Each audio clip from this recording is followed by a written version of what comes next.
Il faut que ça... Pour cela, il faut que nous, le PDCI, gagnions la prochaine élection présidentielle.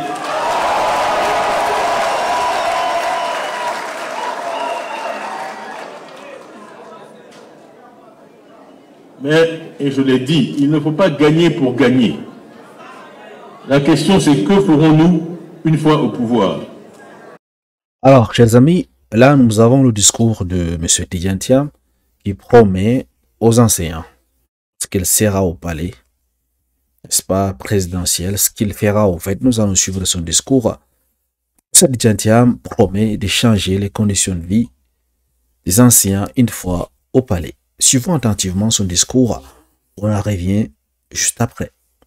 Parmi quelques priorités, je peux citer, avant tout, parce que toutes les études, on a parlé de McKinsey, j'ai travaillé effectivement 10 ans là-bas, toutes les études montrent que le premier facteur déterminant de la performance scolaire, ce sont les enseignants. Toutes les études internationales le démontrent. Et donc, premièrement, une véritable reconnaissance, pas seulement dans les mots et dans le discours, mais une véritable reconnaissance dans les faits de votre rôle et de votre mérite dans la société.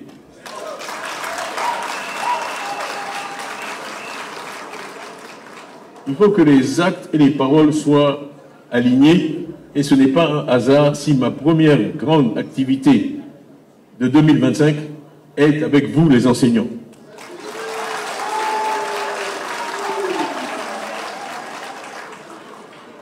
Il faut que nous veillions à améliorer vos conditions de travail et de vie avec une revalorisation significative de vos salaires et de vos coûts.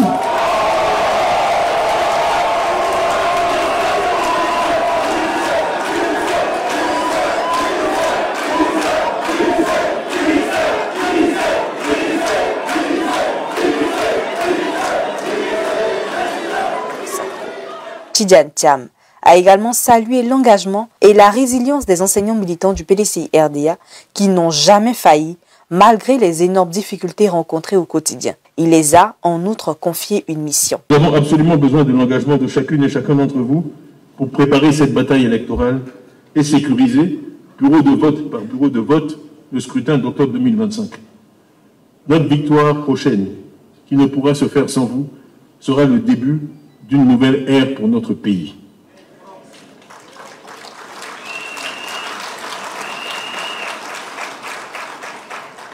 Nous rêvons d'une Côte d'Ivoire où chaque enfant, chaque jeune aura les moyens d'exprimer son potentiel et de contribuer au développement du pays.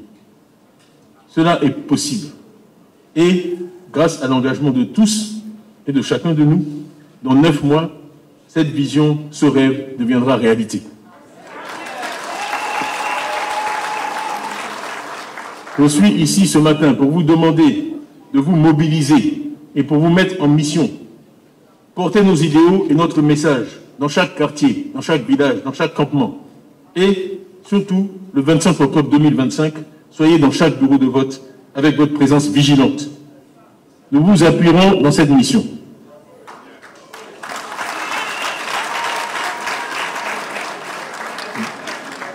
Donnez-nous cette victoire que toute la Côte d'Ivoire appelle de ses voeux. Et ensemble, bâtissons une nation où l'éducation sera la première priorité pour tous, le vecteur d'une véritable égalité des chances, pour que chaque enfant ivoirien, quelle que soit son ethnie, quelle que soit sa religion, quelle que soit sa région, quel que soit le niveau social ou le niveau d'éducation de ses parents, chaque enfant ivoirien dit aura une véritable chance de s'élever par le travail et de mener une vie épanouie. Cette grande rencontre des enseignants a été une belle occasion pour investir les 3 organisations d'enseignants militants du PDCI-RDA élargies aux hauts coordonnateurs des districts. La projection d'un film institutionnel retraçant le parcours du président Tidjane Thiam et ses œuvres, dont les 12 chantiers de l'éléphant d'Afrique, ont édifié les enseignants qui s'en inspireront pour vendre le candidat Tidjane Thiam. Cette cérémonie des enseignants militants du PDCI-RDA marque un grand saut pour le président Tidjane Thiam dans le milieu de l'éducation nationale. Les mots forts prononcés par le président me vont droit au cœur. Et je sais qu'avec lui, la Côte d'Ivoire aura des lendemains meilleurs. Voilà, vous venez de suivre l'intervention de Tidjane Thiam.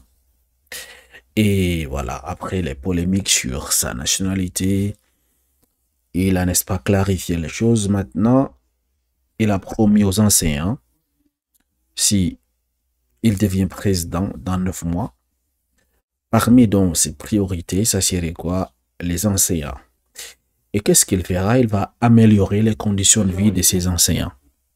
Donc, si actuellement vous êtes enseignant et que vous souffrez, vous n'avez pas de salaire, vous avez du mal, vous n'êtes pas assuré, vous voulez une sécurité du travail, toutes ces choses. Si jamais vous avez un accident dans votre lieu de service et que actuellement vous n'êtes pas assuré, Tidjane Thiam dit que vous êtes ses priorités une fois devenu président. Et en quoi faisant? Il a dit il va améliorer les conditions de travail et de vie. Genre en augmentant les salaires. C'est ce qu'il a dit en fait. Puisque après tout, c'est de l'argent qu'on parle. Lorsque il y a de l'argent, vous pouvez augmenter votre pouvoir d'achat. Donc du coup, si vous êtes enseignant et qu'actuellement vous touchez 300 000, je me dis, selon son discours, une fois au palais, peut-être vous verrez votre salaire à la hausse. Peut-être vous allez passer de 300 000, peut-être à 350 000, à 400 000. C'est pas négligeable. Peut-être, je me dis, parce que il dit qu'il veut pas parler dans le vide. Il veut accompagner les paroles aux actes. Espérons qu'il fera ce qu'il a dit, en fait. Parce que nous connaissons tous les politiciens pour pendant les périodes de campagne. Ils promettent beaucoup de choses. Une fois installés au palais, souvent, ces promesses, ça devient de l'eau comme ça. Regardez un peu avec le cas de Alassane Ouattara. Il avait dit chaque Ivoirien un toit actuellement. Ce qui se passe actuellement, on ne peut même pas compter le nombre de personnes déguerpies qui ont perdu leur logement.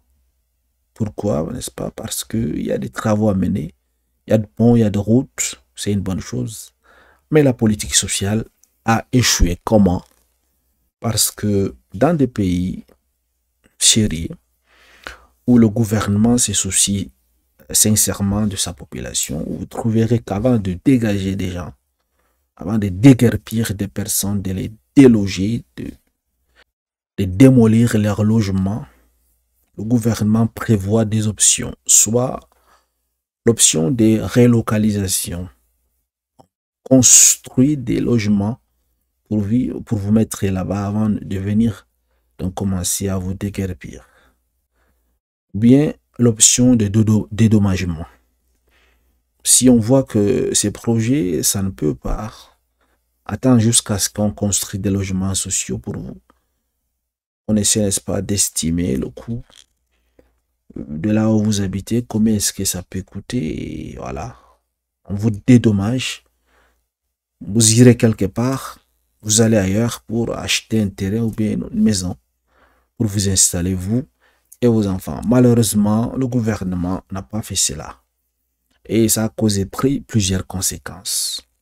Lorsque vous voyez souvent des enfants dans les rues, ne croyez pas que tous ces enfants, c'est parce qu'ils ont eu des parents irresponsables. Non, c'est parce que du jour au lendemain, certains enfants et leurs parents se sont retrouvés sans abri, en fait, donc ils sont obligés de faire comme ça. Et voilà. Et ça peut créer également d'autres choses, le banditisme, et ça peut également faire la prolifération des maladies infectieuses. Parce que si déjà il y a la pauvreté, les gens n'ont pas où habiter, ils seront obligés de, surtout les jeunes filles, de faire la prostitution, et à partir de là, il y aura de maladies. Et les jeunes garçons vont, n'est-ce pas, faire le banditisme pour racketter les gens dans la rue. Pourquoi? Parce qu'ils n'ont pas où vivre, en fait. Ils vivent sous la belle étoile. Donc voilà, grosso modo, très souvent, les promesses des politiciens, c'est quand même du deuil, en fait. Mais espérons cette fois-ci avec la promesse de Tidjane Thiam, il va aller tenir. Merci d'avoir suivi, excellente soirée à vous, à très bientôt.